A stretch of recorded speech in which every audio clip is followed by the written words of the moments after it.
É, eu queria ver com você, Sandra, enquanto o pessoal está entrando, qual é a sua expectativa do curso, o que que você está sentindo, como que você está, o que que você está se passando, o que que o curso está sendo para você. Então, na verdade, eu entrei no curso para aprender a tocar o chofar, entendeu? Eu já tinha feito um curso antes, sabe o Márcio Rodrigues? Sim. Então, eu já tinha feito um curso dele. Uhum. E vou falar bem a verdade, assim, eu comecei realmente a gostar do curso desde a aula prática.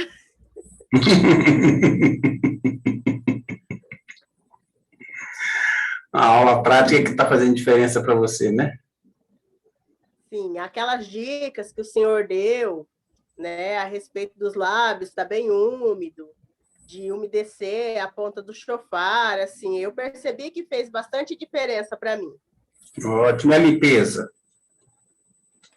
Fiz também, né? Eu estava viajando, mas eu cheguei, eu fiz, mas aí eu acho que eu coloquei muito óleo, e aí acho que tem que esperar ele absorver um pouco, né?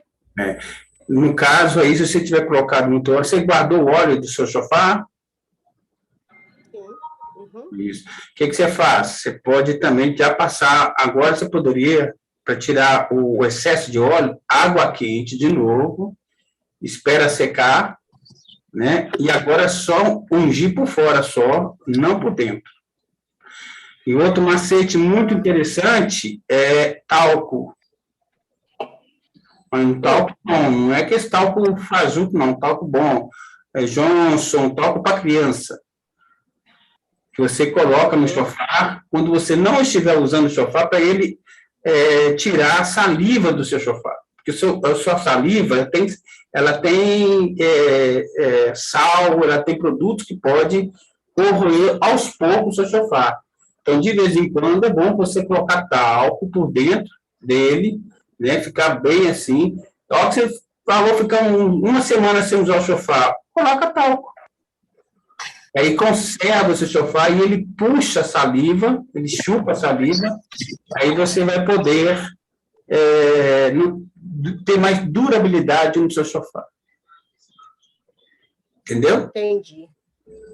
Qual Então, a média de durabilidade de um chofar?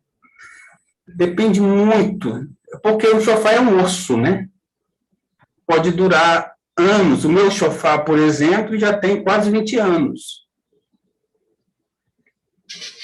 Isso depende muito do sofá, de onde você deixa o sofá, se ele não cai, né? O meu sofá, para você ter ideia, teve uma vez que eu estava tocando a lagoinha e na hora que eu fui descer com ele, eu bati ele na cadeira lá, nas poltronas lá e quebrou uma pontinha em cima, sabe? Minha filha, você nem fala, nem imagina. Aí tirou uma pequena lasca, mas isso para mim foi uma dor tão profunda. Quer dizer, tudo é questão de tratamento, né? Mas eu descobri que o fato de eu ter perdido uma lasca no meu sofá é alguma coisa que Deus estava querendo tratar comigo, sabe? Porque parece o seguinte, e parece que até o pessoal pensa que eu sou meio doido, sabe? Não repara não, acho que eu sou meio doido mesmo, sabe? Porque o sofá sou eu, o seu sofá de Deus, entendeu? E o seu sofá faz parte de você. Tem uma pessoa que me perguntou, pastor, eu posso emprestar o sofá para alguém? Eu falei, pode, filho, o sofá é seu. Mas você só presta para quem você consegue beijar na boca. Entendeu? Aí, por exemplo, aí ele falou, pastor, mas aí fica pensando, lógico, se você tiver um amigo que você gosta de beijar na boca, você pode emprestar seu sofá para ele, não tem problema nenhum.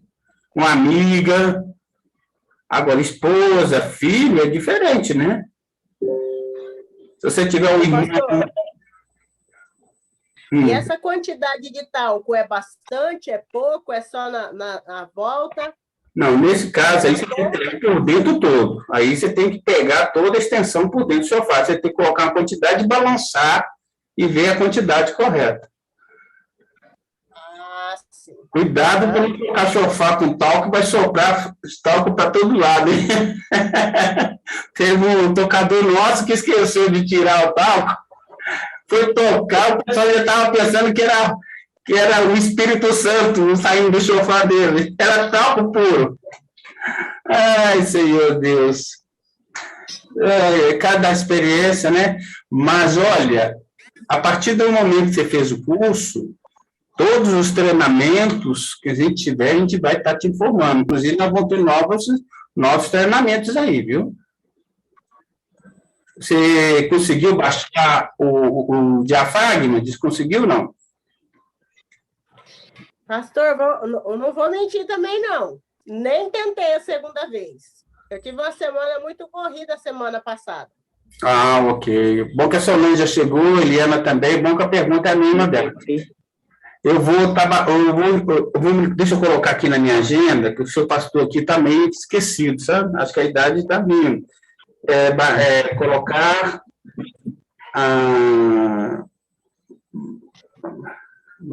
Colocar diafragma MP3. Eu vou colocar o diafragma em tudo MP3, que aí você pode colocar até no celular. Tá bom? O senhor também falou que ia passar como que limpa o chofar, o azeite também. Então, vou fazer de novo, porque já estava falando com a Sandra, né, Sandra? Sim, eu peguei aí a conversa.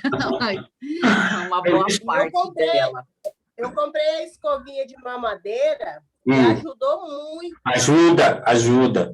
Bom, vamos lá de novo com relação a Eliana, está ouvindo? Solange? Eu estou. Bom, cadê vocês? Eu estou só vendo o nome. Se vocês não puderem colocar aí, não tem problema, não. Bom, vamos, que eu gosto de ver vocês. Hoje eu vou precisar ver o rosto de vocês, tá? Apareci. Porque nós vamos mexer na área de libertação, eu gostaria que a gente se visse. Amém? Eliana? Eliana está ouvindo, Eliana? Eliana sempre tem problema na hora que entra, né? Eliana? Bom, vamos lá com a limpeza do chofar, vou explicar isso, apesar de que eu vou gravar os toques do chofar, e vou gravar também como é que limpa também, junto com o toque, tá? Mas é bom que eu já explico novamente para vocês. O chofar para limpeza, você tem que usar óleo extra virgem, não é qualquer óleo, e nem é, azeite extra virgem, não é qualquer azeite, é azeite de primeira, tá? Qual foi a primeira? Aqui eu gosto muito do Galo, com 2 L, eu não sei qual que é que vocês usam aí, eu gosto do Galo. Apesar que tem um time chamado Galo aqui em Belo Horizonte, eu não sou muito fã dele, não, viu? Mas vamos lá. Você pega, primeiramente, lavar o chofar com água quente. Você pega água quente, coloca na vasilha, tampa o seu chofar com miolo de pão.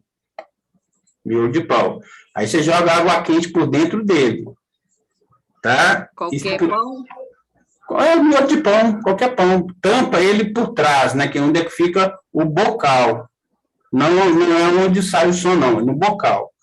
Tampou, água quente, espera um pouquinho, joga fora, aí repete a operação umas 2, 3 vezes.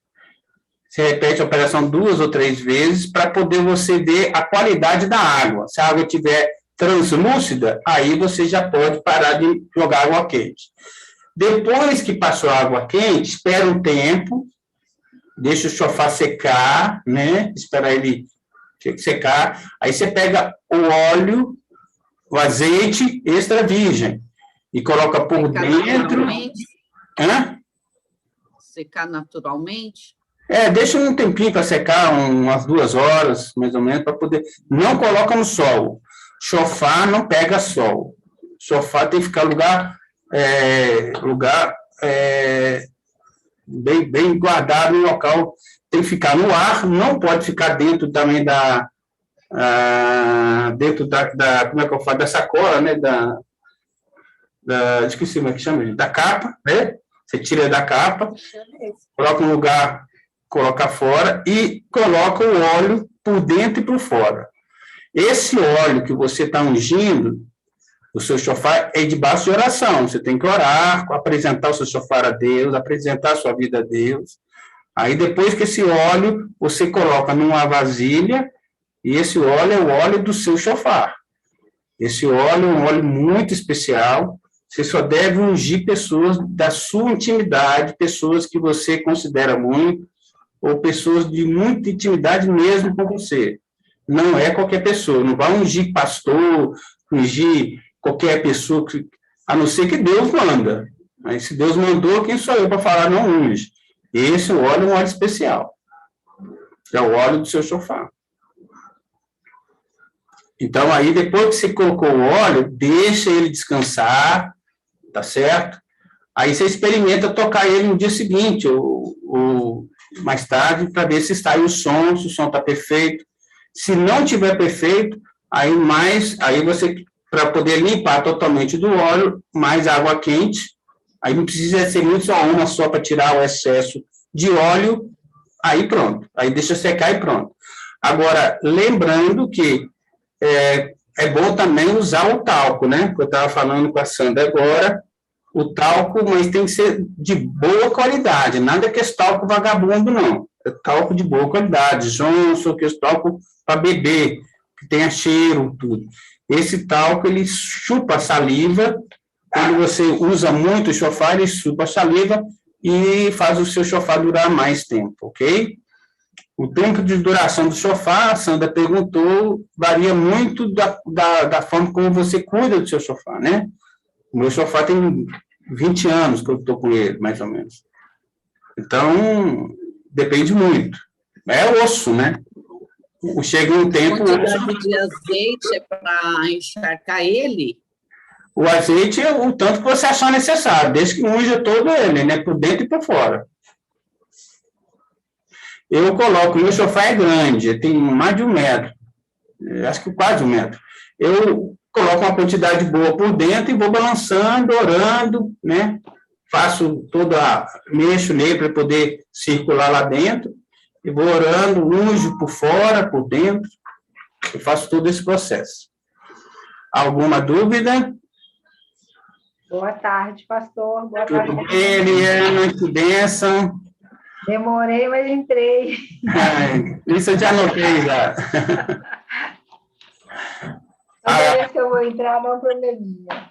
Hoje eu vou fazer os toques para vocês, vou gravar, vou mandar para vocês, vou colocar no YouTube, para vocês verem, vou colocar a limpeza, falar sobre os toques, e daria todos os toques para vocês ainda hoje, se o Eterno permitir. Seu pastor está muito atarefado aí devido aos compromissos. Quarta-feira estaremos viajando por Rio. Conto com o coração de vocês. Na segunda-feira que vem, a gente vai ter aula lá do Rio de Janeiro. Vou entrar lá por Rio. Se eu estiver numa praia com um coquinho na mão, não repara, não.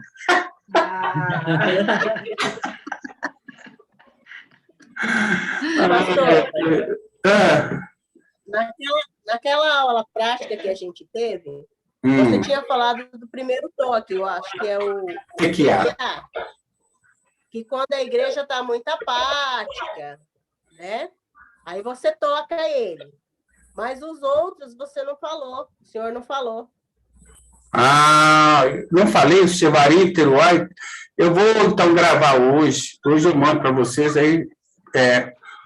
porque o nosso tempo, nós temos muita coisa para conversar hoje, e o tema é um pouco, não é que é pesado, né? É um tema que exige de nós um certo esforço, né? Mental, espiritual. Eu gostaria de ficar mais focado hoje no que nós temos hoje, mas eu prometo a vocês que daqui a pouquinho já estou colocando no ar para vocês aí a prática de hoje, e vou treinar o shofar com vocês. Provavelmente a gente deve fazer o treino, talvez lá no Rio de Janeiro, ver se eu faço mais um treino com vocês. Tá? Então se preparem, façam uma limpeza no seu shofar essa semana, cuidem dele, né? Já começa a tratar ele para que nós possamos treinar semana que vem. Ok? Alguma pergunta? Podemos fazer oração para nós iniciarmos hoje? Uhum. Gente, eu vou falar uma coisa para vocês. Isso aqui é um talite. O que é um talite? É uma cobertura. Tá? Isso aqui é uma cobertura. Esse talite faz parte da tradição judaica, o uso do talite. Todo judeu usa essa indumentária. Aí eu faço a pergunta, Jesus e Yeshua usava talite? Sim. Ah, pastor, mas como é que o senhor prova isso? Porque ele, como judeu, ele usava talite, porque todo judeu usa talite para orar. Tá? Mas eu tenho que usar talite? Não. Você não é obrigado a usar talite nem pashmina. A mulher normalmente faz uso de pashmina. É um véu, né, que se coloca na cabeça. Você ninguém é obrigado a fazer nada. O que nós damos aqui é conselho. O que eu aconselho? O uso do talite, eu faço uso por um motivo muito especial, devido a uma experiência que eu tive com Deus, com esse talite, né? E Deus tocou no meu coração de sempre em momentos especiais, momentos de oração forte, em momentos assim de eu toco o shofar, uso esse talite, uso o outro que eu tenho, branco. Vocês podem ver lá, quando eu toco na Lagoinha, eu uso o talite. E olha que a igreja de Lagoinhas tem uma certa reserva com o tocador de shofar, tá? Por causa de outros problemas passados aí com pessoas que tiveram lá. Então, assim, o talite ele é usado muito mais para homem do que para mulher. A mulher tem o talite feminino também, pode ser usado, mas isso é muito pessoal. Nada é obrigado. Deus não obriga ninguém a fazer nada. Tá? Faz parte de lá, então, assim, vai orar, eu procuro, quando é oração específica, até eu gosto de cobrir cabeça e usar esse talite e orar. Eu tive uma experiência muito forte.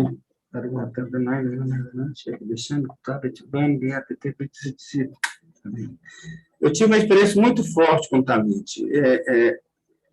Há muitos anos atrás, eu ainda não estava ainda totalmente envolvido no ministério como hoje. Nós tivemos problemas sérios, financeiros sérios na minha vida.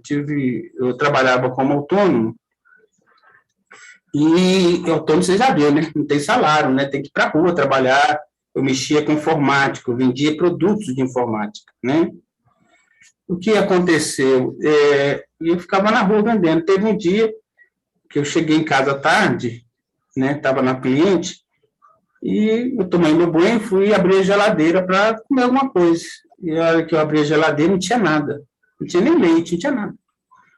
Aí me veio na minha mente a seguinte questão: puxa vida, o que minha filha já estava dormindo, minha esposa também, o que a minha filha e minha esposa comeram hoje? Nada.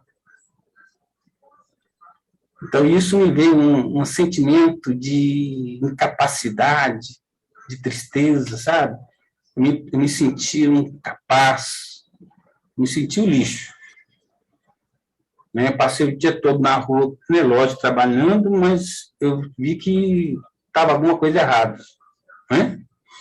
E foi aí, então, que eu vim para o quarto, peguei meu talite, esse talite que está comigo, fui para a sala e eu não consegui falar nada. Eu deitei no chão, me cobri com o talite e comecei a chorar. Só chorar. Fiquei chorando diante de Deus. Eu não sei quanto tempo eu fiquei, depois eu levantei, fui e deitei. De manhã cedinho, Deus me acorda cedo, né? Nesse dia, me acordou cedo nesse dia. Eu acordei cedo, peguei a minha pasta, não tinha dinheiro nem para pegar ônibus. Aí eu fui a pé. Andei uns 10, 15 quilômetros a pé para ir num local aqui chamado Vida Amazonas, aqui para quem mora em Belo Horizonte, aqui na Gameleira. Andei a pé e fui de loja em loja tentando vender o meu produto. Na hora que eu entrei numa loja, vi um senhor, o nome dele, não esqueço, o nome dele é Didicar, o nome dele, uma empresa que vendia carro. Conversei com esse senhor, um cara muito sério, bravo. Eu falei para ele, ofereci para ele o produto, e falei: olha, minha filha, eu tenho um posto de gasolina lá em cima, O nome do posto também é dedicar. Conversa com ela, vê que você está precisando de alguma coisa. Então, eu fui lá no posto de gasolina conversar com a filha. Quando eu cheguei lá, estava ela e a mãe dela. E na hora que eu sentei, eu não consegui vender nada. Eu só comecei a falar de Jesus para elas. Só comecei a falar de Jesus, falar de Jesus para as duas. A filha já era crente, eu não sabia. Mas a mãe era católica, aquelas católicas bem beatas, sabe? Inclusive, tinha uma mais grande aparecida na cama dela. Na hora que eu comecei a falar de Jesus para elas, essa senhora começou a chorar e começou a arrepender, e nós oramos, e ela se entregou a vida para Jesus, a mãe dessa menina. A filha dela ficou tão emocionada, e perguntou, o que você veio fazer aqui mesmo? Eu vim vender meu produto, mas agora já... Não, me fala o que é. Eu vendi um site que eu queria vender. Eu falei, não, pode falar, quanto é o preço? Eu falei o preço, ela fez um cheque para mim, no valor do produto. E assim eu cheguei, consegui, então, né, com milagre, eu fui a pé no banco, né, correndo, orando para que, na hora que eu fui escrever o cheque, eu orei para ela não cruzar o cheque, né, que antigamente é tudo cheque, né, hoje em dia não. Aí eu orei a Deus para ela não cruzar o cheque, e cheguei no banco, graças a Deus, deu para me trocar o cheque, peguei o dinheiro, fiz um supermercado para minha casa, e cheguei em casa com a sacola de supermercado, e isso ficou muito gravado no meu coração, esse momento aí. Então, assim, é muito pessoal. Então, cada um de vocês tem que buscar a sua experiência com Deus nas coisas que são dele. Não usar as coisas de Deus, que seja o talite, que pá, menorá, o que seja, sem sentir realmente se é de Deus, sem ter uma experiência com ele. Então, devido a essa experiência que eu gosto de usar o talite. E como o tocador de chofar não pode aparecer, e, infelizmente ou felizmente, né, os líderes, os pastores, normalmente pedem para a gente tocar na frente, que não é o certo, né? O certo é tocar lá atrás. Então, eu gosto de cobrir cabeça para que as pessoas não me vejam. Não me vejam. Tanto é que o curso, não sei se vocês fizeram inscrição no curso, vocês podem ver que a foto minha lá, eu não coloco o meu rosto, eu coloco só o chofar, e o talite, e eu não apareço. Eu procuro não aparecer, para que apareça a voz do Eterno, que é o som do chofar. Então, por isso que eu uso o talite, é por causa dessas questões, entendeu, gente? Ninguém é obrigado a usar, ninguém tem essa questão, é muito pessoal de cada um, amém? Por que eu estou falando nisso? Porque tem a ver com libertação. Tem a ver com libertação, tem a ver com cobertura. E lá, quando o apóstolo Paulo fala que ele vendia tendas, ali não é tendas. No original é talite, é cobertura. A pessoa fala tendas, pensa que é aquela tenda de árabe, né? Na época de Paulo, não havia mais, o povo de Israel não morava mais no deserto. Eles moravam em casas. Então, eles não precisavam de tendas. Quem usava a tenda eram os árabes, principalmente aqueles árabes que andavam no deserto. E Paulo nunca ia fabricar tenda para vender para árabe, ainda mais que o árabe era um povo que odiava os judeus. E continua sendo, né? Então, ele não ia vender tenda. Então, ali era talite. Paulo fabricava talite, porque as famílias judias da época fabricavam talites, e eram rabinos que faziam isso, sacerdote. Paulo, como sacerdote, ele fabricava talite e vendia talite para o povo lá. Amém, queridos? Amém. Eu gostaria de fazer uma coisa antes. Eu vou colocar uma música antes de nós iniciarmos. Eu sei que vocês provavelmente passaram um tempo de oração, mas eu estou fazendo todo o procedimento que eu faço normalmente para podermos entrar nessa área de libertação.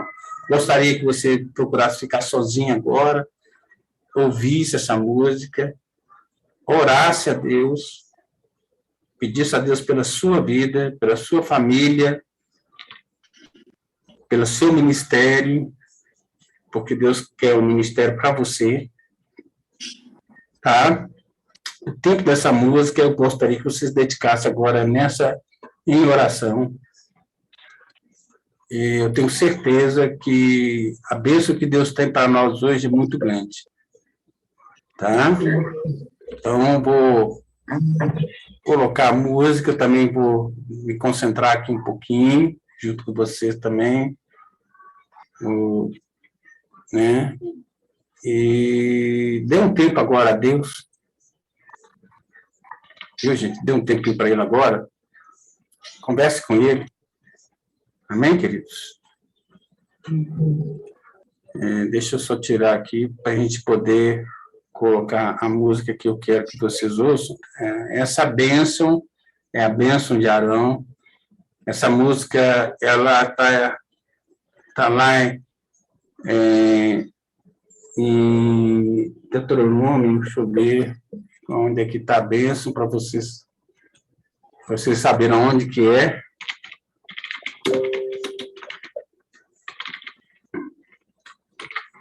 Essa bênção, se vocês quiserem anotar, é bom vocês saberem,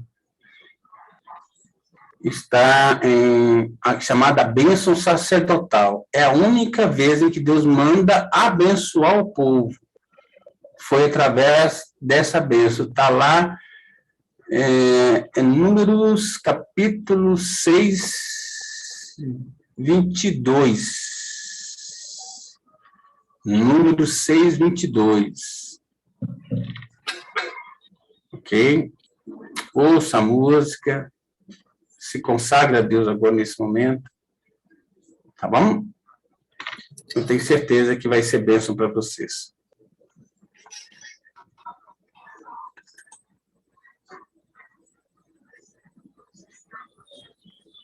Um minutinho.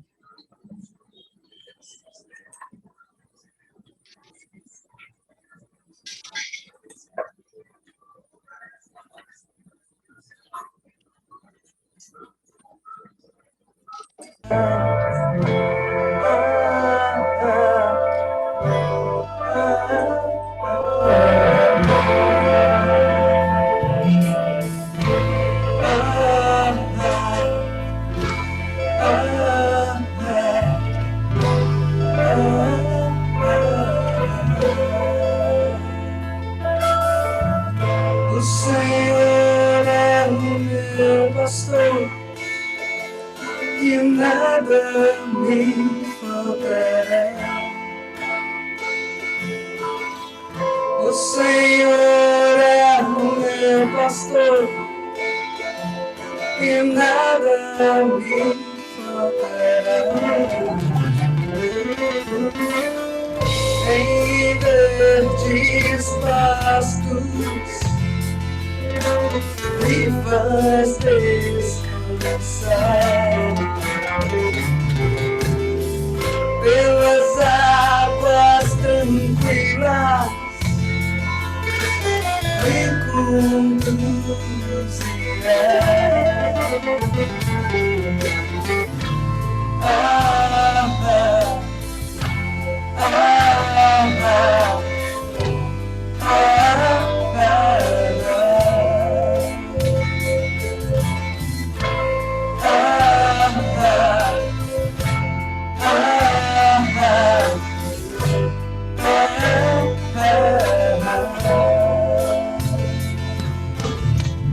O Senhor é o meu pastor, e nada me faltará. O Senhor é o meu pastor, e nada me faltará. Guia-me por caminhos justos, por amor do seu nome. Ainda noite, pelo vale da sombra da morte. Não temerei, não temerei.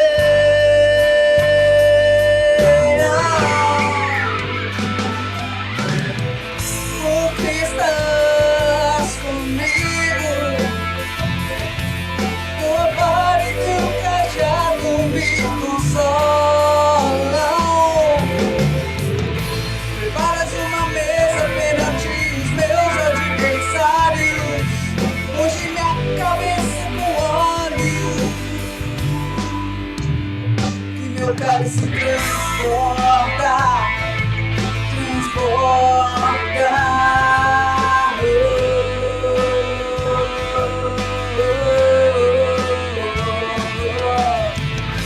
porque estás comigo, tua vara e teu cajado me consolam, consolam.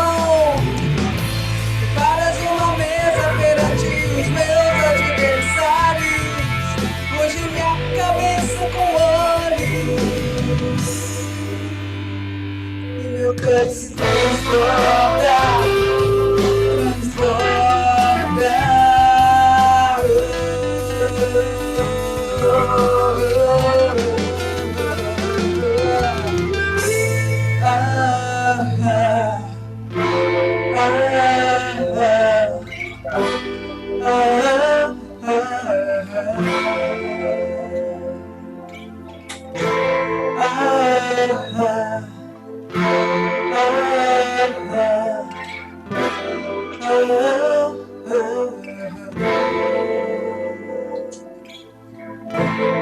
Senhor, é meu pastor,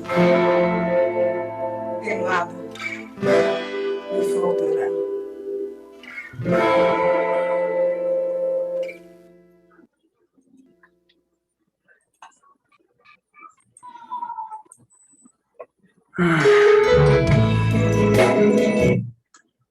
Deixa eu ver aqui, deixa eu ver aqui. Amém, amém, amém.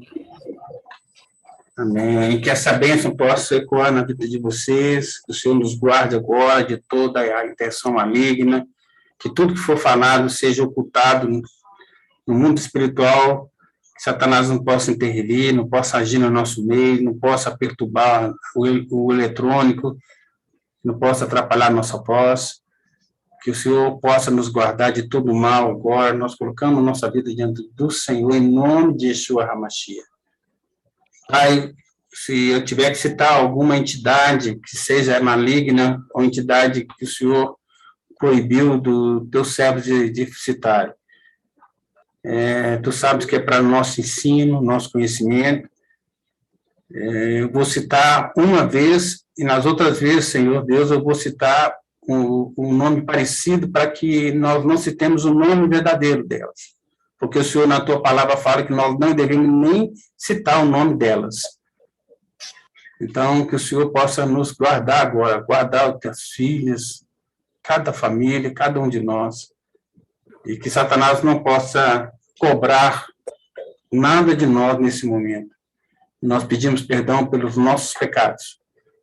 Se eu tenho alguém magoado conosco, Senhor, que o Senhor visita essa pessoa, que o Senhor coloque a verdade. Se tiver que pedir perdão para alguém, que o Senhor nos lembre o nome dessas pessoas, possamos ligar para essas pessoas, pedir perdão. O Senhor libere no mundo espiritual, Senhor, toda amarração sobre minha vida, a vida da minha esposa, a vida do ministério, da minha família, das minhas filhas, dos meus netos, dos meus genros, dos meus pais, da minha mãe, sogra, sogro, todos os nossos familiares. Pedimos perdão pelos pecados dos meus antepassados, dos nossos antepassados. Visite cada família e cubra com teu talite, Senhor, a nossa vida agora, em nome de Yeshua. Amém. Amém? Amém. Então, vamos lá, vamos entrar agora no nosso tema de hoje. Bom, gente, existe uma coisa que nós temos que entender. Eu vou falar para vocês sobre isso. A libertação é uma área que não tem muito assim, sentido, ou seja, não tem muita coisa falando de libertação na Bíblia, não tem. Não tem. Se a gente for falar que tem, a gente está enganado. Assim, detalhes. Como é que você fala com o demônio? Você tem que falar com o demônio? Não. Tem que amarrar o demônio? Não. Como é que é isso? Como é que é aquilo? Esse tipo de coisas não tem explícito dentro da Bíblia. Tem algumas coisas implícitas. Por exemplo, eu fiz o curso de libertação uma vez com o pastor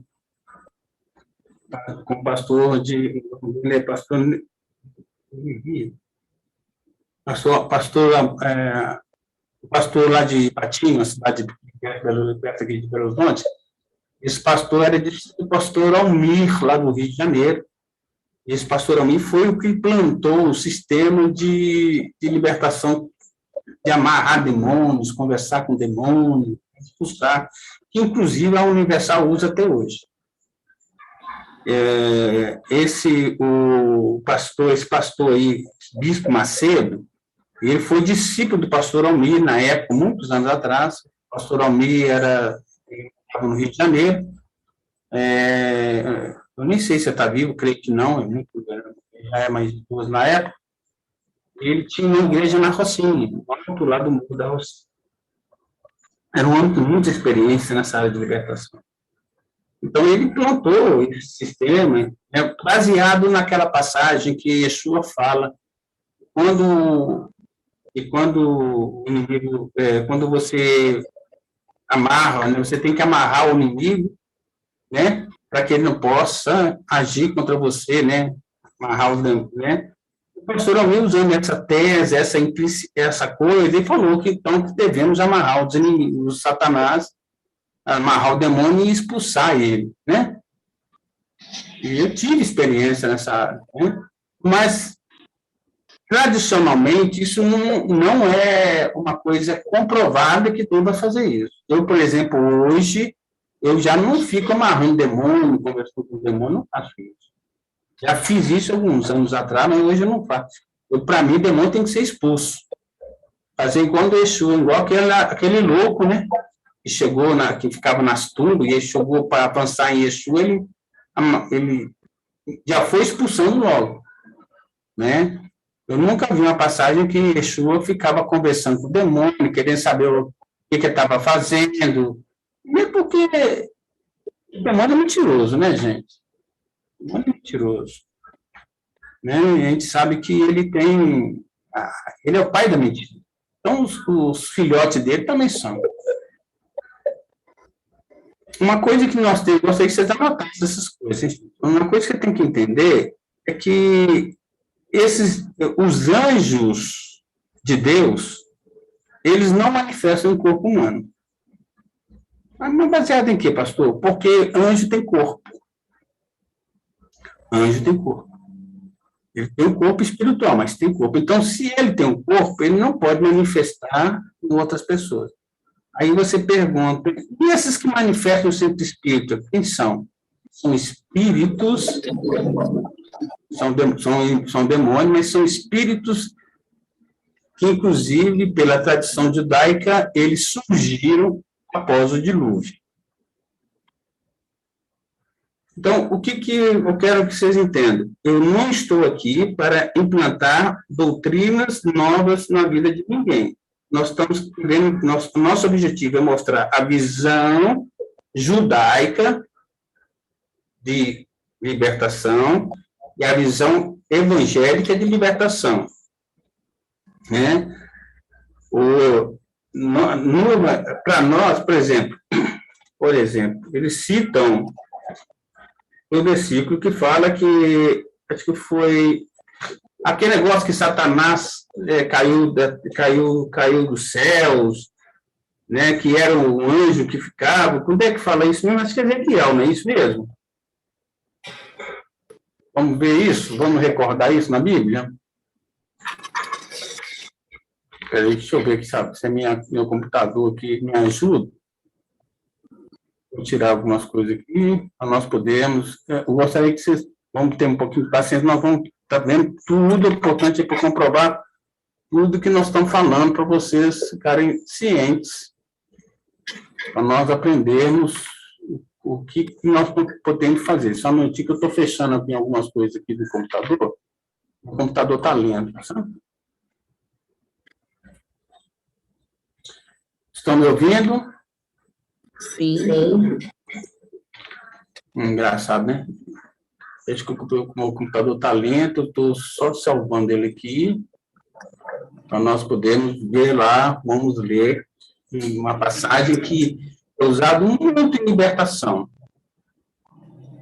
Mas eu vou mostrar para vocês um outro lado, né? O outro lado disso aí. Vamos ver se o computador me ajuda, né? Salvar. Se Deus quiser, vai dar tudo certo. Sair.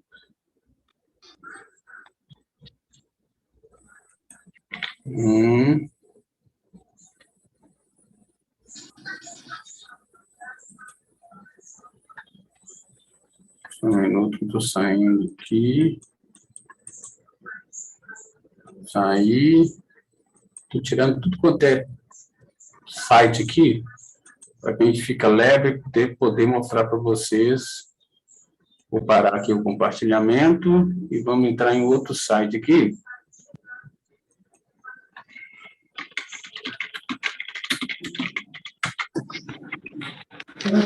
Vamos ver aqui.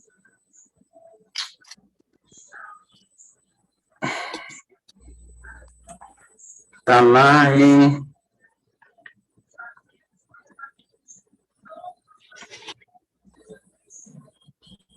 Deixa eu achar aqui.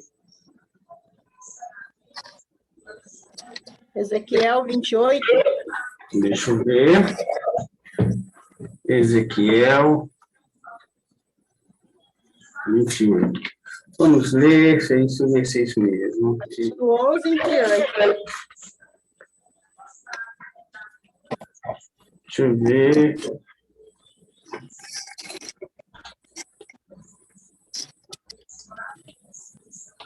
Exatamente, acho que é isso mesmo. Acho que é isso mesmo. Deixa eu achar aqui. Deixa eu pegar aqui um livro aqui. É melhor para mim que eu estou... Ok, vamos lá então. 28, Ezequiel 28, a partir do versículo. Vamos acompanhar? Esse versículo é estudado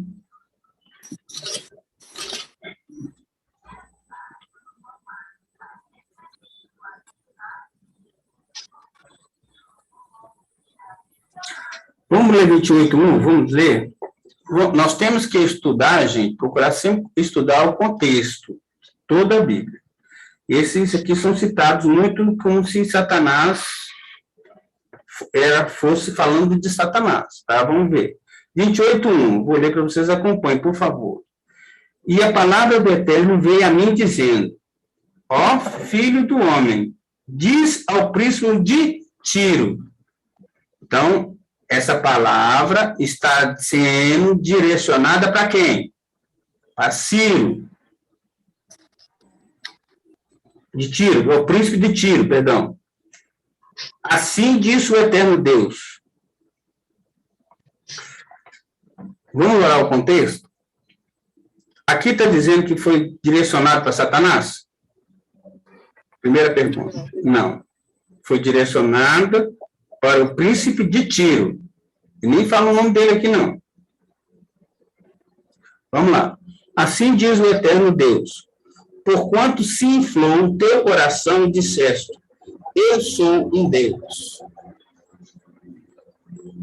Por acaso, Deus está mandando falar com Satanás isso?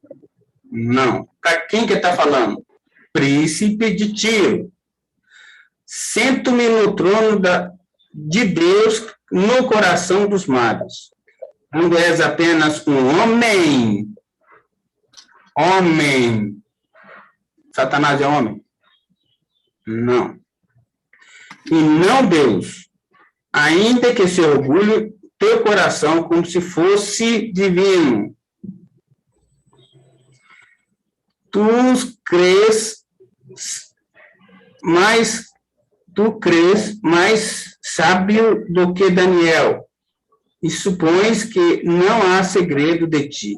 Posso ocultar que por tua própria sabedoria e inteligência construíste para ti fortuna, incrementaste teus tesouros com ouro e prata, e que pela grandeza da tua grande sabedoria aumentaste tuas riquezas através do teu comércio, e por isso se sente altaneiro teu coração.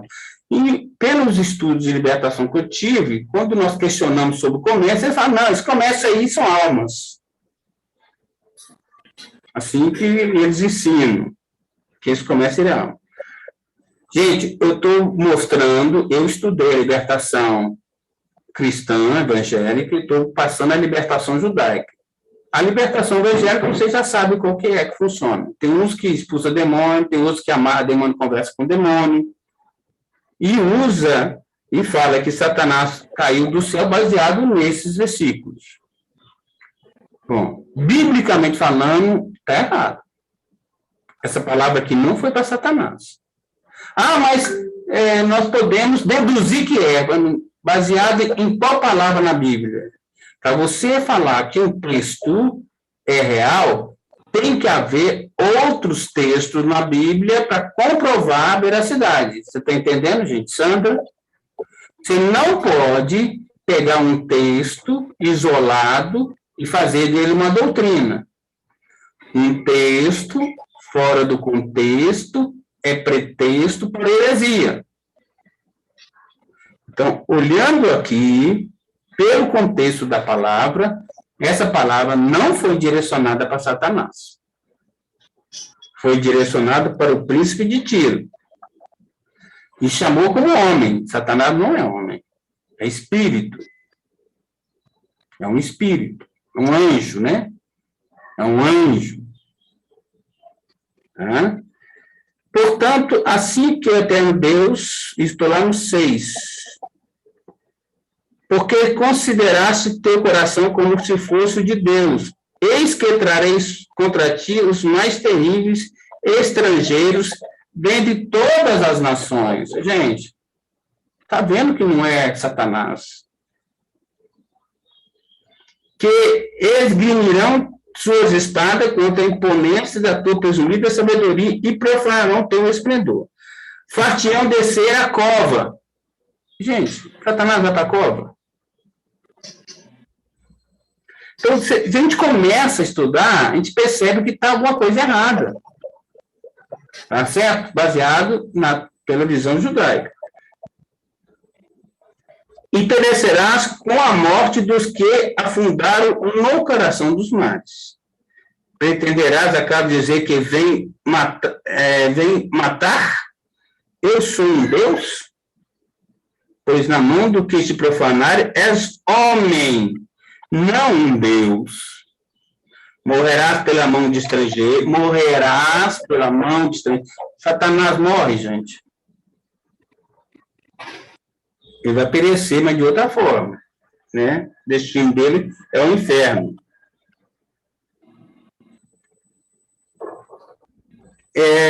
Morrerás pela mão de estrangeiro, morte dos que persistirem em sua iniquidade, porque assim determinei, diz o Eterno. E a palavra do Eterno vem a mim dizendo, ó filho do homem, entoa uma lamentação pelo rei de Tiro. De novo, o rei de Tiro. E diz, assim diz o Eterno Deus, tu eras o selo da perfeição. Aí eles falam, não, é o rei de Tiro, mas Deus está falando de Satanás. Gente, não é assim. Não pode. Baseado em que você fala que esse rei de Tiro é Satanás?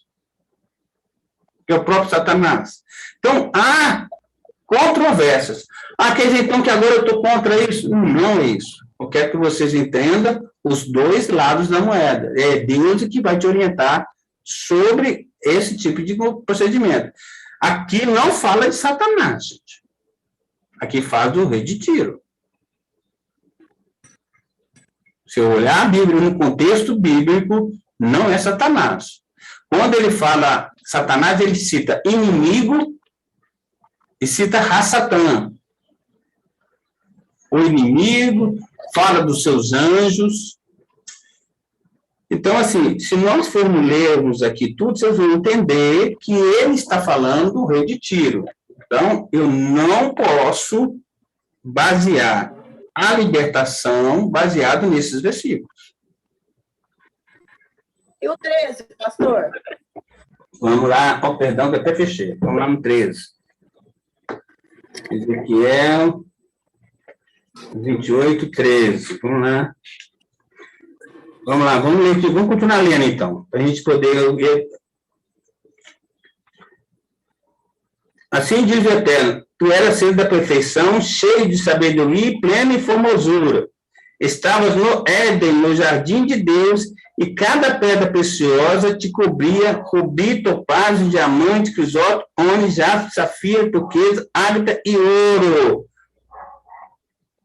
Essa palavra aqui, que estava no Éden, é no sentido de prazer, não de local específico.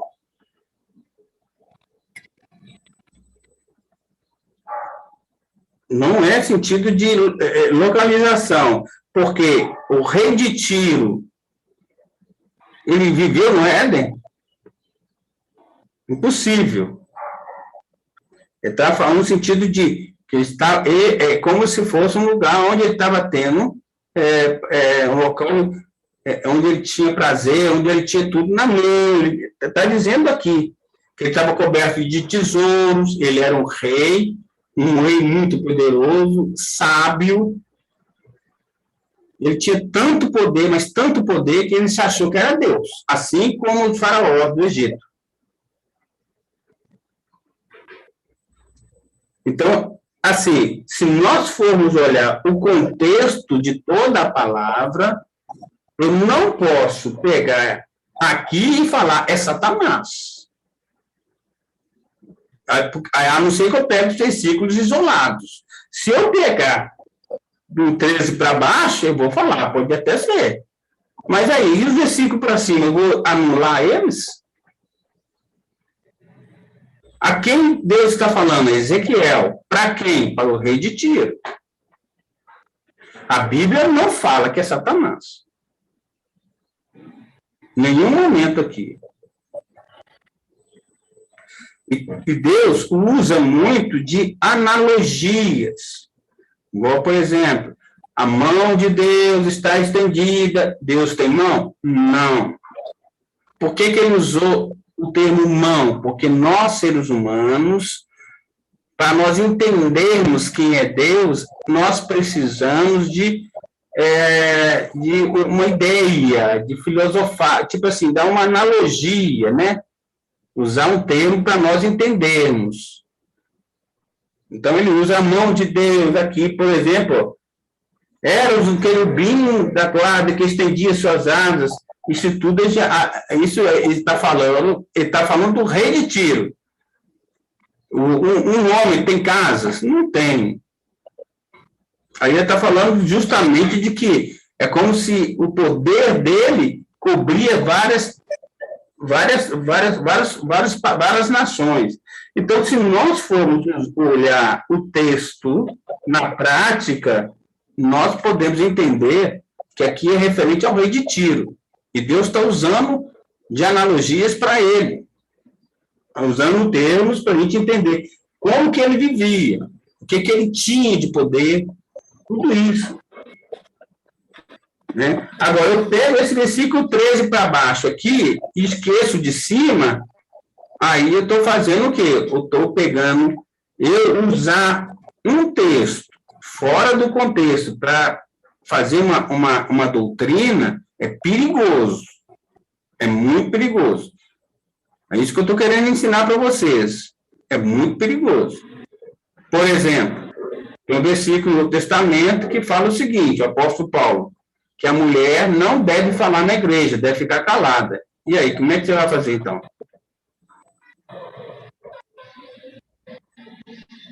Não tem um versículo assim na Bíblia? Vamos ver?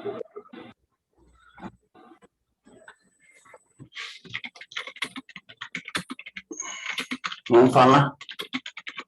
Vamos ver qual versículo que é esse?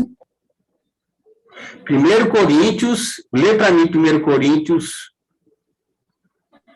14, 34.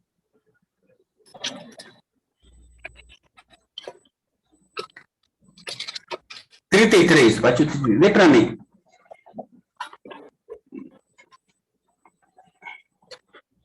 Já que nós temos que pegar os versículos na prática, vamos praticar, né?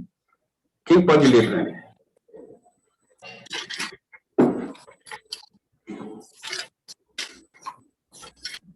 Porque Deus não é de confusão, e sim de paz. Como em todas as igrejas dos santos.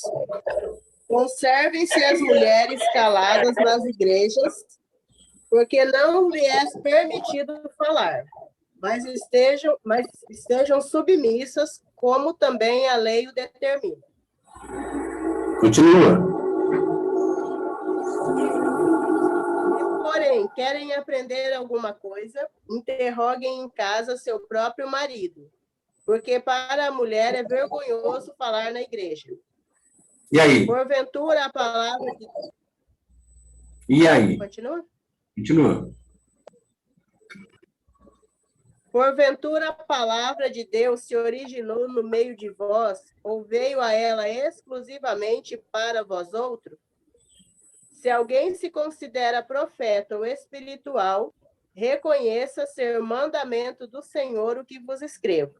E se alguém o ignorar, será ignorado. Pronto. Vamos entender agora. Baseado nesse texto, eu estou pegando do versículo 33 para baixo. A mulher pode falar na igreja? Então, por que você está falando na igreja? Por que as mulheres estão pregando? Existe, tem até algumas assembleias antigas que eu já fui visitar, onde só tinha homem e as mulheres não podiam ter voz ativa nenhuma. E acho que foi até no Rio de Janeiro que eu fui fazer uma visita. Tem igrejas que proíbem mulher falar na igreja. Agora, vamos olhar o contexto? Aqui Paulo está falando a igreja de Coríntios. Por que Paulo falou isso? Porque fazia parte da tradição dos coríntios a mulher não falar na igreja. Faz parte da tradição da época de Coríntios. Aí, sabe o que é o problema, gente? É que, para algumas coisas, eles pegam o contexto. Para outras, eles não pegam o contexto. Porque eles querem colocar... Quando o contexto é contra uma coisa que eles ensinam, eles eliminam o contexto. Quando o contexto beneficia eles, eles usam o contexto. Entenderam? Se nós formos olhar... se nós formos olhar o contexto, todos os textos fora do contexto, então nós temos que deixar as mulheres... Não pode haver pastora, não pode a mulher ensinar na igreja, quem tem que ensinar para as crianças é só o homem, mulher só vai para a igreja assistir para casa e o marido tem que instruir elas. Está escrito na Bíblia. Não está na Bíblia? O que eu estou querendo ensinar para vocês não estou querendo que vocês aceitem essa minha questão. Quero que vocês pensem. Vocês são líderes agora. Vocês são líderes. Então, vocês têm que pensar. Gente, vamos olhar o contexto. Por que Paulo falou isso? Por causa da igreja de Coríntios. E uma coisa que Deus faz é respeitar a tradição das nações. Naquela época, as mulheres não tinham voz. Hoje, a mulher vota, a mulher trabalha, a mulher dirige, a mulher pilota avião, a mulher faz coisas. Apesar que Provérbios 31:10 fala de uma mulher virtuosa. Vocês já leram Provérbio 31:10, gente? Provérbio 31:10 fala de você. E tem mulher que nem sabe que existe Provérbios 31, 10.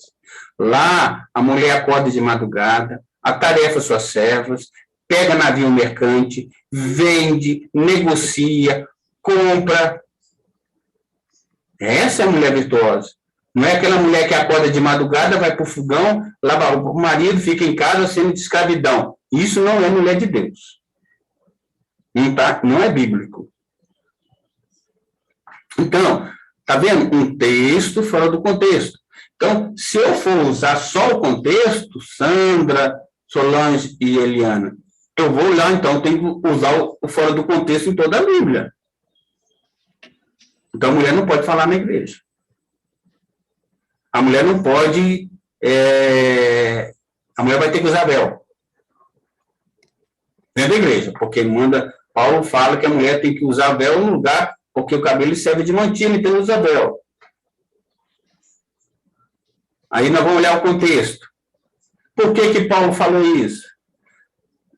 Porque naquela época, as prostitutas cultuais rapavam as cabeças e ficavam carecas. E muitas dessas mulheres se converteram a Yeshua, Jesus. E elas ficavam andando nas ruas e os homens iam atrás delas para poder ter relações com ela. E o que Paulo aconselhou? Enquanto o seu cabelo não cresce, use o véu. No lugar da sua mantilha, com o cabelo comprido da sua mantilha. Olha você ver, é um texto, olhando o contexto histórico, a gente descobre porque Paulo mandou a mulher usar véu. Mas foi específico para aquela época, para aquela cidade, para aquela igreja. Senão hoje nós estaríamos todo mundo pecando, porque eu permito uma mulher falando na igreja. Mulher toca chofar. Então, eu acho que nós temos... Hã? A mulher é o que mais fala. Se não fosse as mulheres hoje na igreja, a equipe de oração hoje, coitada das... Não vi um com negócio de oração. Vocês estão entendendo, gente? Então, assim, é muito perigoso. Então, qual que é a visão judaica de libertação? Vou te mostrar a visão judaica. Tem outros livros não bíblicos, que nós chamamos de apócrifos, que falam sobre libertação. Qual deles? Por exemplo, o livro de Enoque. Você pode perguntar na internet e procurar. Livro de Enoque. Você vai poder ler o livro de Enoque. O livro que Enoque escreveu. Lá fala de libertação. Fala sobre os anjos, sobre demônios, sobre várias coisas. Mas Constantino não acrescentou esse livro como na Bíblia. Então, tem muitos livros. A Bíblia fala, ouvir de tudo e reter o que é bom. Tem pessoas que detestam a libertação. É muito complicado, pastor, eu não gosto de libertação. Amém, meu irmão, então não mexe com libertação. Mas nós, tocadores, querendo ou não, nós vamos ter que entrar nessa área de libertação. Porque nós, quando pegamos o chofar, nós confrontamos o inimigo face a face. Face a face. Quando você pega o chofar, você confronta o inimigo. Então, vamos lá. O que a libertação nos ensina? O que é a visão judaica? Estou mostrando para você, gente, não estou falando que é certo. O que eu acho? Eu vou falar a visão evangélica, a visão judaica. Eu mostrei a visão evangélica. Está lá, Ezequiel 28. Tem algumas pessoas que amarram o demônio, conversa com o demônio, expulsa o demônio. Eu respeito. Eu não falo contra eles. Sei lá se eu estou falando contra o Espírito Santo. Eu já vi coisas acontecer, gente, que, sinceramente, é de espantar. Eu já vi pessoas vomitar. Eu mesmo, né, na época, eu fui expulsar um demônio de uma mulher. O demônio manifestou, mas ele veio de unha em cima de mim. Com unha, me arranhou as costas. Cheguei em casa, a minha esposa perguntou, mas que com uma rainha de mulher é essa? Né? Eu falei, não, a mulher ficou endemoniada, manifestou, e ela vomitou bolo de cabelo, ela comia o cabelo, né? Ela vomitava bolo de cabelo, né? Então, eu já tive muitas experiências nessa área de libertação. né? E Deus, assim, nessa área, você depende do Espírito Santo. Você não está vendo. Você acredita no que você vê. Então, você tem que pedir muita sabedoria, ter o discernimento de espírito para ver. Vou contar um caso. O pastor, uma vez, foi tocar na campanha na casa dele. Olha para você ver, olha o caso. Era uma irmã, a diaconisa da igreja. Ela bateu correndo lá, pastor, meu marido está endemoniado lá em casa. É o pastor, de madrugada, né? Falou, mas vou ter que ir lá ver, né? A diaconisa chega aqui, foi lá. E realmente, só que chegou lá, o marido estava lá no chão, lá deitado, estrebuchando, rolando para lá, para cá. Aí, pastor experiente nessa área de libertação, mas começou a falar, sai em nome de Jesus, tal, né? Porque ele falava em Jesus na época, sai em nome de Jesus, nada de sair, só, né? Aí, meu Deus, o que está vendo? Me mostra, pai. Ele parou, meu Deus, me mostra o que está acontecendo, porque em nome de Jesus ele devia sair. Tem uma coisa, será que eu estou errado? Será que eu estou em pecado? Aí ele chegou perto, sai em nome de Jesus. Aí a pessoa, né, o que estava endemoniada lá, falou assim, começou assim, a falar assim, miau, imitar gato. Imitar gato. Aí o Espírito Santo falou para ele assim, você acha que isso aí é demônio? Aí ele falou, irmã, a irmã lá do lado, morrendo de medo, né? Faz o seguinte para mim, minha irmã, olha você ver a sabedoria que Deus deu para o pastor. Você podia deixar eu sozinho com esse demônio aqui, que eu vou conversar com esse demônio direito. Pastor, você vai ficar... Pode ficar tranquilo, irmão, não vai acontecer nada comigo. Por favor, vai para outra sala. Fica lá. Deixa que esse demônio eu vou resolver rapidinho. Aí a esposa saiu e chegou perto do ouvido lá do marido dela e falou assim, meu irmão, deixe de ser palhaço, pare de fingir que tem demônio e levanta daí. E na mesma hora, assustou assim, e sentou. O que está vendo, meu irmão? Você me acorda, sua esposa foi lá de madrugada me acordar. Você fingindo que está endemoniado? O que está vendo? Ele, todo sem graça, né? Baixa a cabeça. Pastor, me desculpa, pastor. Mas daí eu tenho um problema aqui em casa. Eu apanho muito da minha esposa. E a única maneira de ela parar de me bater é eu fingir que tem demônio, porque ela tem medo, tem que parar de me bater. Olha para vocês verem. O cara apanhava da esposa. É diaconisa da igreja. Diaconisa da igreja. Eles falam que mulher apanha, mas tem muito homem que apanha também da esposa. Eu sou o mesmo, né? Esposa de vez em quando. Eu sempre tive uma dúvida. Sim. Tem um versículo que diz que aquele que é nascido de Deus, o inimigo, ele não toca. Como que isso funciona? Olha, essa questão é uma questão muito séria. Aquele que é de Deus, o inimigo não toca.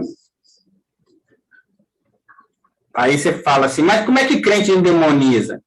Bom, ser crente não quer dizer que é filho de Deus. Não, mas eu falo até mesmo desse caso que o senhor citou, que levou uma unhada, por exemplo, e eu já vi muitos casos, muitos testemunhos do próprio libertador levar a coça mesmo, levar cola-brinco, tanto que muitos dão orientação, por exemplo, de quando a gente vai fazer uma libertação ou orar por alguém, não usar brinco grande, não usar corrente, óculos, acessórios. Não olhar de olho fechado, olhar, na hora que você for orar para uma pessoa, olhe para ela, você não pode levar um tapão na cara de graça, né? Existe uma grande diferença nesse tocar aí que você está vendo. Esse tocar é no sentido de que fazer as coisas sem que Deus permita. Olha só. Entenda bem. O inimigo não toca, ele não tem autoridade sobre os filhos de Deus. Tudo que ele vai fazer na sua vida, ele tem que chegar diante de Deus, assim como ele chegou para Jó, e perguntar a Deus, olha, Deus, a Sandra aprontou lá atrás, lá. Eu tenho direito, porque quando você faz alguma coisa contra a vontade de Deus, Satanás exige o direito de fazer alguma coisa na sua vida. Jó foi diferente, inclusive. Jó não deu direito nenhum de tocar, mas Deus permitiu para provar, não só para Satanás, mas para o próprio Jó, que Deus era com ele. Então, existe uma grande diferença entre que a pastora Cláudia fala muito, em provação e... Como é que eu falo? Provação e... Ô, bem, Cláudia, deixa eu chamar ela, que ela está confundindo. Eu deixo bem com ela, que é importante. Bem, qual que é a diferença entre provação e... Você fala muito? A diferença entre provação e... Provação, não? Não é... Quem está nessa? Agora ela me ajudou lá, tá vendo? Um tocador de chofar não sofre retaliação, sofre provação, entendeu, Santos? O que é provação? Provação é quando Deus permite certas coisas para te provar, não para ele, para você, que você é capaz. Foi o que aconteceu. Mas esse toque, então, esse toque que a Bíblia fala está relacionado à vida e não ao corpo. Por exemplo, eu já ouvi relatos de crente que diz que acordou sendo enforcado, por exemplo, e não tinha nada enforcando. Não seria esse tipo de toque? Ele tenta, entenda bem, depende muito de caso a caso. Cada caso tem que ser estudado, tem que ser muito estudado, porque nós não podemos generalizar experiências das pessoas. Por exemplo, você teve uma experiência com Deus, nós não podemos pegar aquela sua experiência e colocar para todo mundo. Se um dia ele sofreu um ataque, por exemplo, ele houve um ataque, houve alguma coisa na vida dele, ou se ele realmente é crente, que Deus permitiu que Satanás fizesse aquilo para poder ele fazer uso da fé dele em alguma situação. O toque que eu vejo ali não é toque de que ele fazer as coisas como ele faz com os filhos dele, não. Vou te falar uma coisa. Eu tive uma experiência com um satanista, sabe o que fazia de madrugada? Ele comia corpos, cérebro, coração, corpo de defunto. Tem satanista que faz isso. O espiritismo não exige isso. A pessoa vai para o cemitério, paga para o coveiro, abre a cova e eles comem pessoas mortas.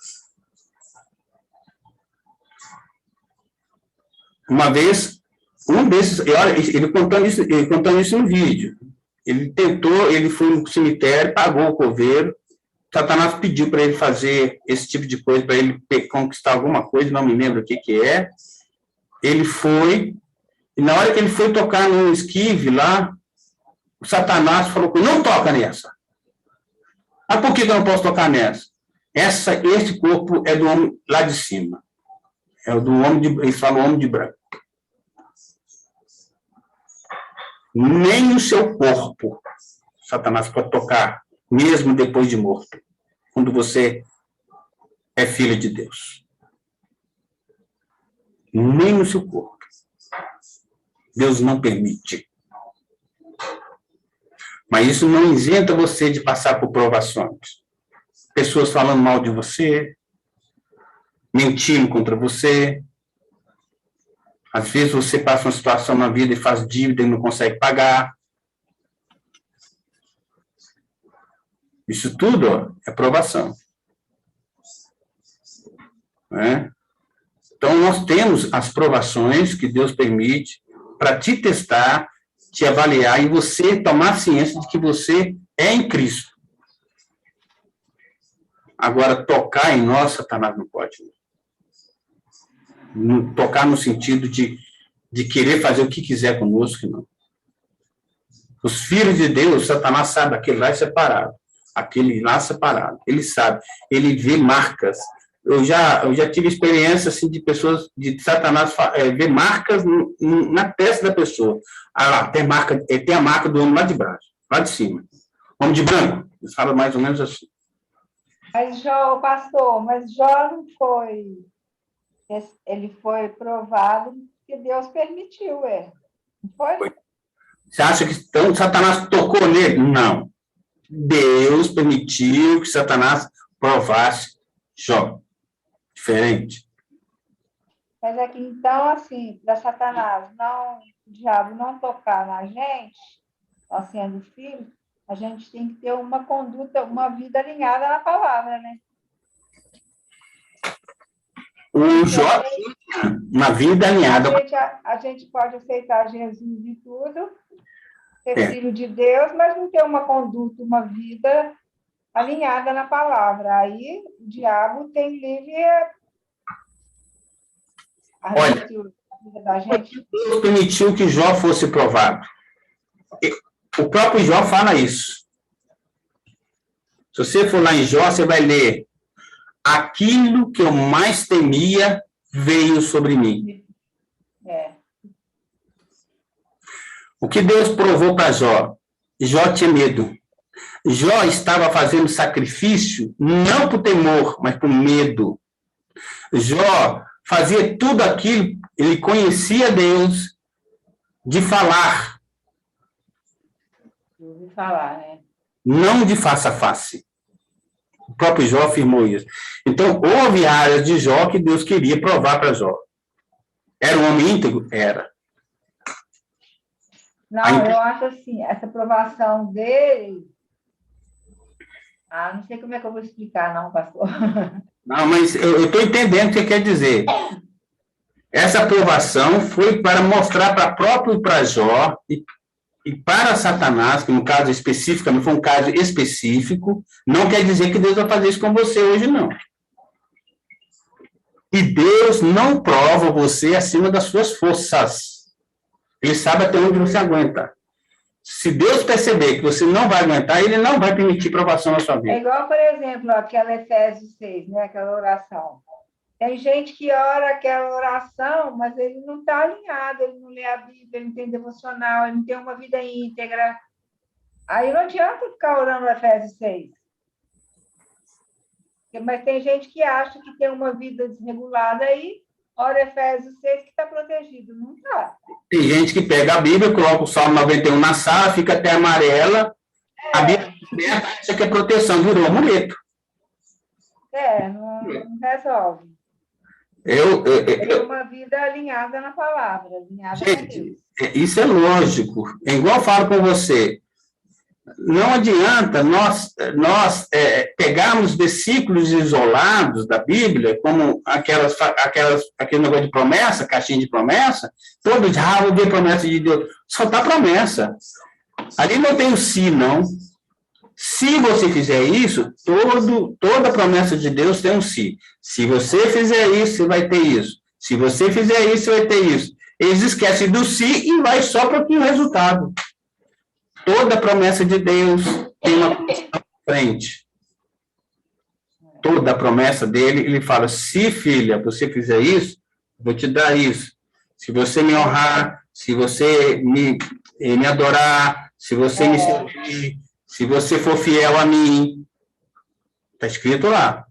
Todo tem o si. As pessoas vão lá no resultado, esquecem da condição. A libertação tem muito isso, infelizmente. Né? Teve uma pessoa que expulsava Jesus, em nome dele, não queria seguir Jesus. Aí os discípulos chegaram lá para Jesus: Senhor, tem lá uma pessoa lá, estava expulsando demônio no seu nome e não quis seguir a gente, e nós o proibimos. Ele: não faça isso, Não, está meu nome. Porque não é comigo, quem é comigo não é contra mim. Quem comigo não se ajunta, se espalha. Tipo assim, ele está usando o meu nome, está expulsando demônio, deixa ele expulsar, Ele não quer seguir a Yeshua, problema dele. Se eu tivesse lá, minha filha, eu agarrava no manto dele lá, e onde ele estava, eu queria ir. Me perdoa, até para o banheiro eu ia com ele. Ficar agarradinho com ele. Mas é uma questão que eu tô brincando para vocês entenderem, mas eu acho que você faria até pior que eu. Se você estivesse na época de Yeshua e tivesse ao lado dele, fazia igual Marta. Eu ia debruçar no pé dele. Ia chorar muito o pé dele. Então, entenda bem essa situação. Nós temos que entender esses princípios. Isso chama-se princípio. Gente, regra, a gente desobedece. Princípio, não. Princípio, nós não podemos desobedecer. Existem princípios, existem regras. Existe princípio e regra. Os princípios a gente não pode quebrar. Regra quebra. Se negocia, né, pastor? Não, princípio não. Os 10 mandamentos são princípios. São princípios. Não são regras. As regras surgiram baseadas nos 10 mandamentos, aí surgiram regras, que Paulo fala. Inclusive, fala de leis, né, que fala de... que, infelizmente, no grego, a palavra lei, nomos, é para tudo quanto é tipo de lei. Então, Paulo fala, a lei é boa, e depois lá na frente fala que a lei é ruim. Aí o pessoal não entende. É porque ele está falando de princípio e de regras. A regra humana não é boa. Os princípios de Deus são bons. Então, o que aconteceu com relação a esses espíritos? Nós temos que entender, existe no mundo espiritual autoridades, níveis de autoridades, tanto na parte de anjo de Deus, como anjo que não são de Deus. São tudo anjos. Inclusive, tem anjos de Deus que traz praga. Aquele anjo que estava lá em Jerusalém com a espada estendida. Aquele anjo era bom ou ruim? Era o anjo que Deus mandou. Anjo em hebraico é malá, enviado. O próprio Satã é malá, um anjo enviado de Deus. Mas para quê? Para nos provar. Você acha que o anjo, Satanás, veio provar quem é dele? Você acha que Satanás vai provar quem é dele, quem não conheceu a Cristo, que não tem Deus? As pessoas que não têm Deus, Yeshua fala, são mortos. São mortos. Está pesado aí, Santo? Está dando para entender? Está dando? Eu sei que a gente vai ficar cansado, eu sei disso, viu? Não preocupa não. Mas é importante que você tome água, negócio, porque isso nós vai ficar mais pesadinho um pouquinho daqui a pouco. Então, existem anjos, eles têm autoridades. Lembra quando Paulo cita que o corpo de Moisés foi disputado por Gabriel e Satanás, o próprio Satã? E que Gabriel não... Miguel, deixa eu até anotar aqui, Miguel. Porque esse anjo Miguel é o anjo que toma conta de Jerusalém. Uma outra coisa que acontece muito, pastor, Miguel, venha cá me ajudar. Isso não existe, gente. Miguel, ele só fica em Jerusalém, ele não sai daquela região, porque a função dele é proteger o povo de Deus, o povo judeu. Nem é a igreja, é judeu. Gabriel tem uma função específica para proteger, fazer as coisas de Deus lá. Miguel não vai sair de Jerusalém e vir cá em Belo Horizonte me ajudar, não. Isso não existe, gente. Mas esses anjos que vêm me ajudar, quem são? Não sei. A palavra fala que nós temos anjos que nos cercam. Qual o nome dele? Deus pode até revelar para você. Mas eu não sei os anjos que estão ao meu redor. Eu não sei o nome deles. Eu sei que o Senhor tem anjos que me cercam, como tem com a Sandra, com a Eliana, com a Solange e outros. Mas são anjos que têm uma função específica. Então, Miguel disputou o corpo de Moisés, não disputou? Ele não pronunciou. Por que ele não pronunciou coisa errada, não repreendeu, ele mesmo não repreendeu Satã? Porque Satã tinha autoridade espiritual, estava acima dele. O que o Miguel falou? Que o Senhor, que está acima de Satã, te repreenda. Satã está aqui, Miguel está aqui. O que ele falou? Que o Senhor, que está acima de Miguel, do Satã, te repreenda. Ele não foi, subiu aqui e tentou repreender Satanás. Porque a autoridade espiritual de Miguel era abaixo de Satã.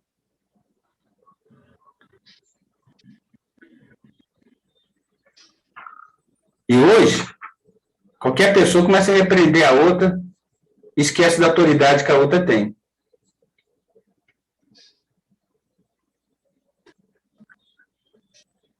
Que o Senhor te repreenda. Então, nós não sabemos. O mundo espiritual é um mundo que só Deus sabe. E os anjos dele. Então, nós temos que depender totalmente do Espírito Santo de Deus. Nós temos que ser sábio antes de fazer qualquer dedução. Autoridade é autoridade. Eu não posso, por exemplo, falar mal de Bolsonaro. Porque ele é presidente da República. Ele tem uma autoridade. Ele está aqui, ó. No mundo, não no plano físico, eu estou embaixo. Ele é meu líder no governo. Como é que eu faço? Eu não estou gostando do Bolsonaro. O que eu faço? Deus, o Senhor está vendo o que Bolsonaro está fazendo. Então, que o Senhor age. E Lula, como é que eu faço? Lula está aqui.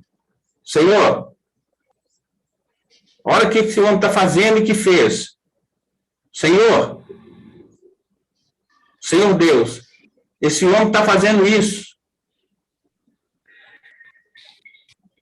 Olha você aqui, ó.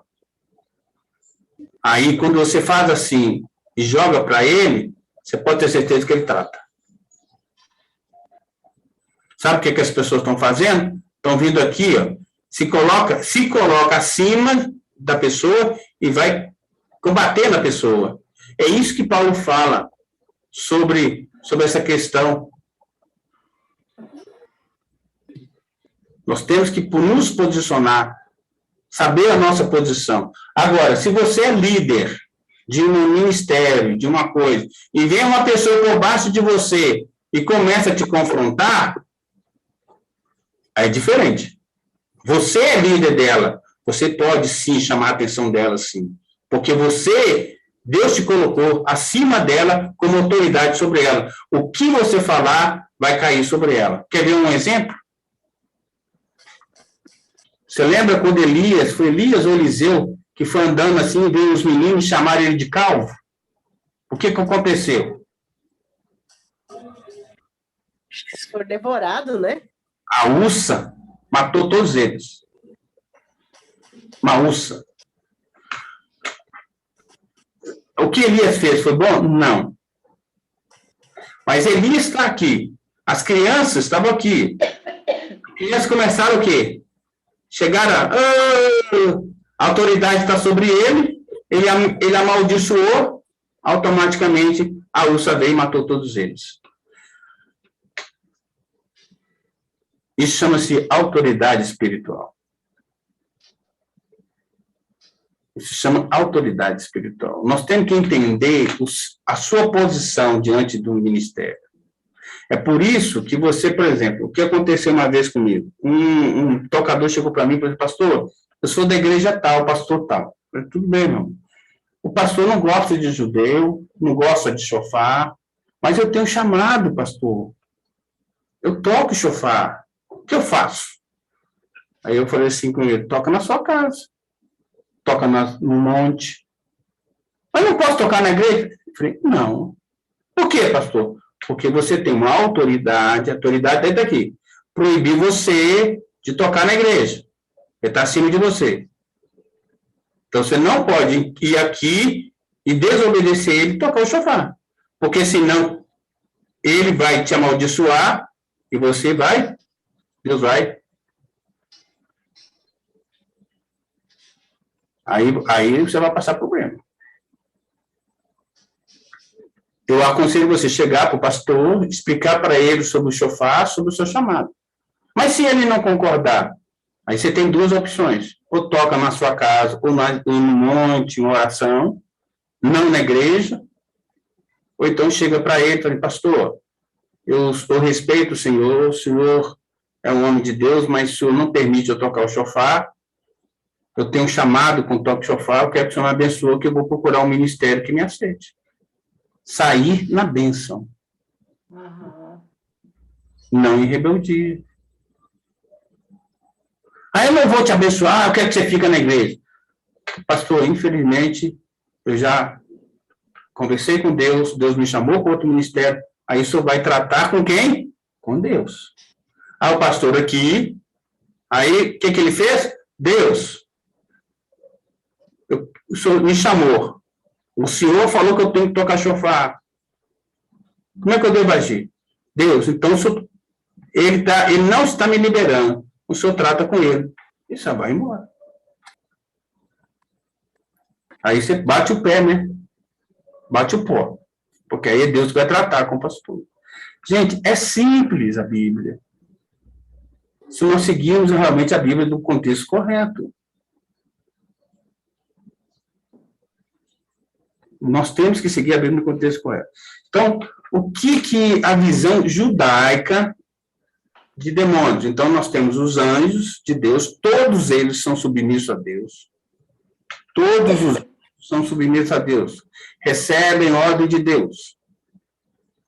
Inclusive Satanás. Ele está ali para nos confrontar. Foi criado para isso. O dia dele, ele já foi julgado. Os Satanás e seus anjos já foram julgados, já foram condenados. Eles estão igual hoje com o Lula. Está solto, mas a sentença já foi dada. Estou colocando exemplo como exemplo, gente. Eu não estou falando mal do Lula, não. Pelo amor de Deus, só para a gente entender o contexto. Ele não foi julgado? Foi condenado? Foi. Foi solto? Foi. Mas está solto aí. E Satanás é a mesma coisa, está solto. Mas ele já foi julgado, já foi condenado, a prisão está decretada. A sentença já foi dada, a sentença vai ser cumprida. Não tem como Satanás se arrepender. Satanás não tem como. Satanás já foi condenado. Satanás se arrepende? Não tem como. Ele já foi dado, a sentença dele já foi dada. Ele já está condenado, ele já passou pelo julgamento. Nós não. Nós temos tempo ainda. Então, já está dada a sentença para ele e seus anjos. Todos os anjos, todos os espíritos já foram julgados. A sentença foi dada. Eles sabem o destino deles. O que eles querem fazer é levar o máximo de pessoas possível junto com eles. Então, nós temos que trabalhar essa questão de autoridade espiritual. Devemos ser submissos a Deus. Estão debaixo de autoridade? Tá. Se a autoridade está sob peso sobre você, o que você faz? Dá licença, eu vou embora. E pega uma outra autoridade, que possa ser menos julgo sobre sua vida. Ah, então, essa é a ordenança de Deus. Bom, como, então, esses demônios que manifestam o centro espírita? Que demônios são esses? De acordo com os ensinamentos judaicos, na época de Noé, houve seres, que eles chamavam de seres, isso é uma visão judaica, de que anjos desceram na terra e tiveram relações com mulheres. Isso é uma visão judaica. Essas mulheres deram filhos, que se tornaram, que chamamos de semideuses, gigantes, seres fenomenais. Está lá escrito, gigantes sobre a terra. Eles praticavam pecado tão terríveis, sexo com os animais, sexo homem com homem. Para você ter ideia, existe uma história judaica que fala que o único ser que foi poupado por Deus do Noé foi só os peixes. foi únicas criaturas que não tiveram relações com os homens. Os peixes. Eles usavam e abusavam de tudo quanto é criatura.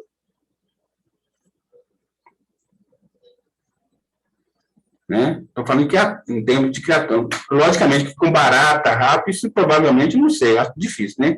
Mas o que eles faziam de promiscuidade era muito grande. A promiscuidade na época de Noé era muito grande. Tanto é que Cão, quando Noé estava bêbado, você acha que ele só viu o pai pelado?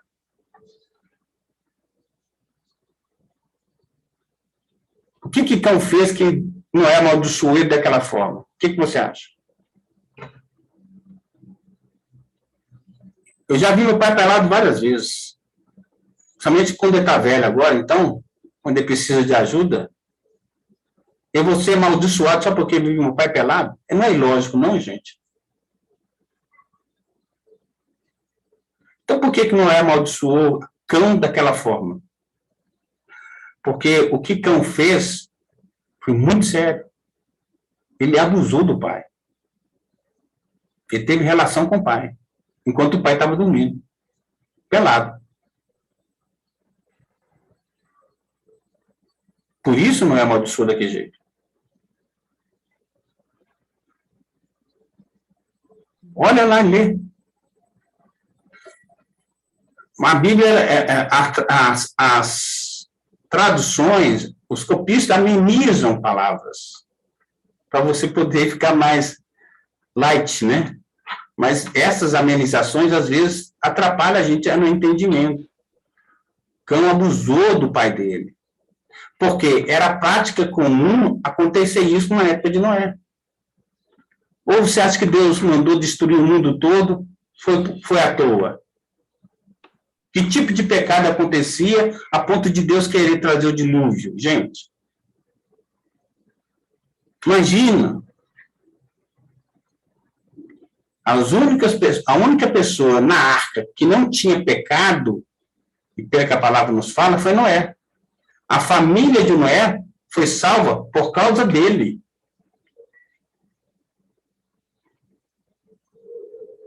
O único ali que era fiel a Deus era Noé. Ele não fala do Cão, não fala dos filhos de Noé, não fala da esposa, nem das noras.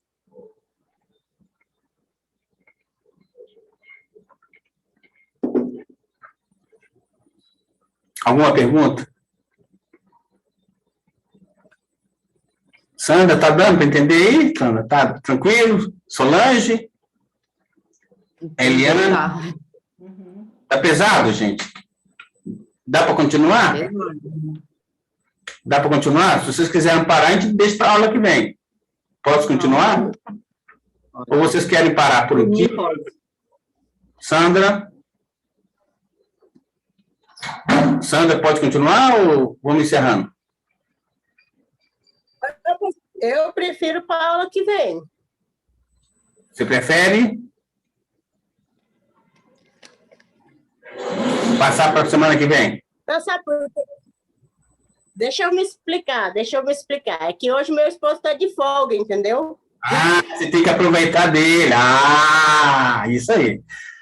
Mas aí, então, nós vamos encerrando, já que são 10h40, né? Já passei 15 minutos do nosso tempo. Nós vamos fazer o seguinte, eu dei só a introdução, tá? Então, o que aconteceu? Baseado pela visão judaica, não quer dizer que é a visão correta. Vocês é que têm que orar e buscar na Bíblia, não sou eu. Eu estou buscando. Qual que é a visão judaica? De que esses seres foram mortos no dilúvio. Para onde eles foram? Eles não podem ir para a eternidade? Não. O inferno ainda, né, não tem lugar para eles. O inferno vai ser criado. O inferno, o fogo, aquele fogo que vai ser criado é depois. Está lá em Apocalipse. Então, Jesus voltou, ué. Esses seres que nós chamamos de demônios hoje, é justamente esses seres, cachorrinhos que eles chamam, né? São seres que tem força, você pode ver que tem seres que parecem ter força de leão. Entra uma pessoa, 10 pessoas não conseguem controlar eles. São tipos de seres, demônios, mas os anjos de Deus, os seres que nós lutamos, não são com esses pequenininhos, não.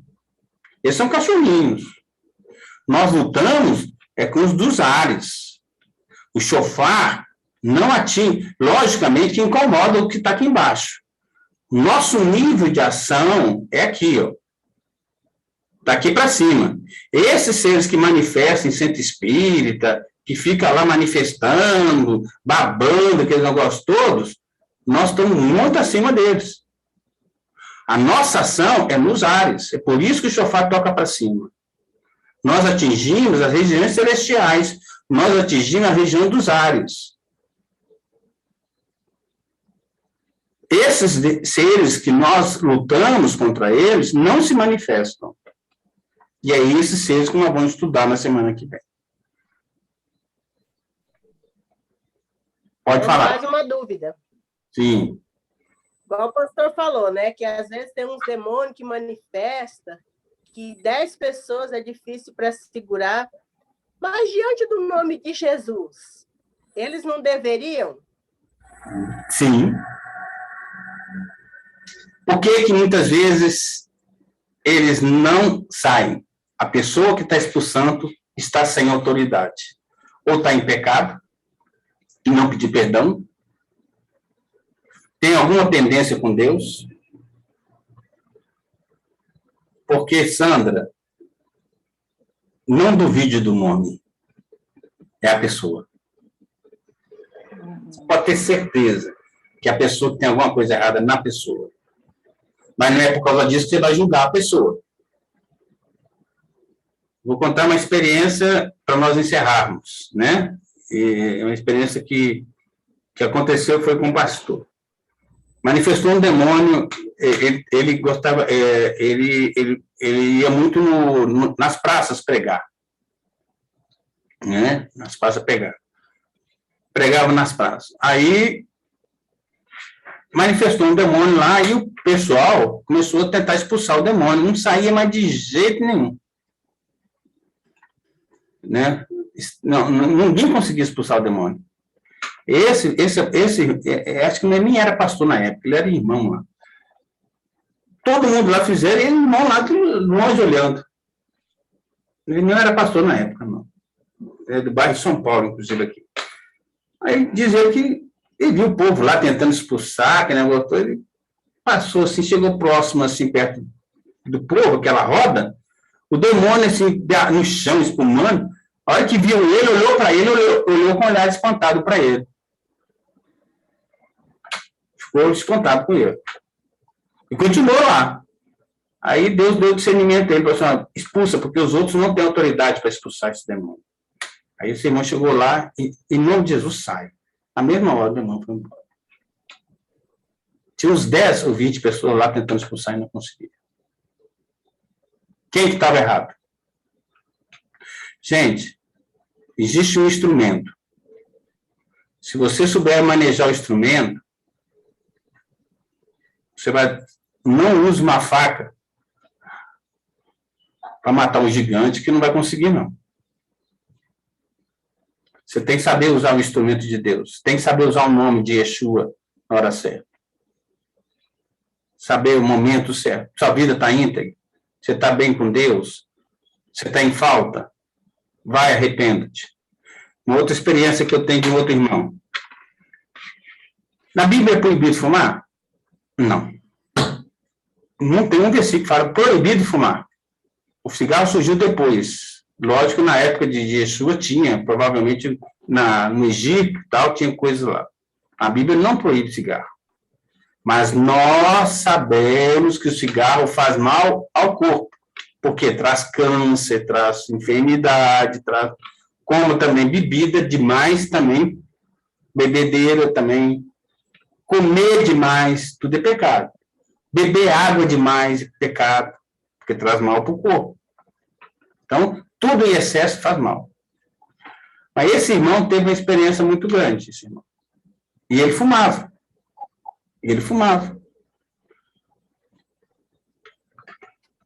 E chegou uma vez lá na casa dele, um irmão, um vizinho, a vizinha não era crente.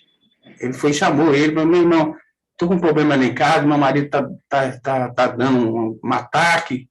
E esse irmão foi lá, e ele fumava.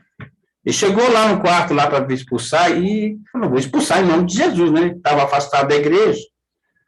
Em nome de Jesus sai. O demônio olhou para a cara dele e riu. Falou assim, você me expulsar? Você me coloca na boca todo dia? Ele olhou assustado assim. Satanás, espera. Foi lá na casa dele, pegou o maço de cigarro e falou, Senhor, esse Satanás está me afrontando. Aqui, ó, nunca mais eu vou fumar mais esse cigarro. Amassou e jogou no lixo. Voltou lá.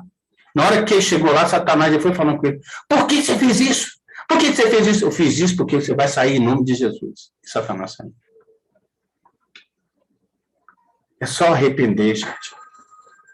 É só arrepender. É só arrepender. Techuvá, o termo correto em hebraico. É retorno.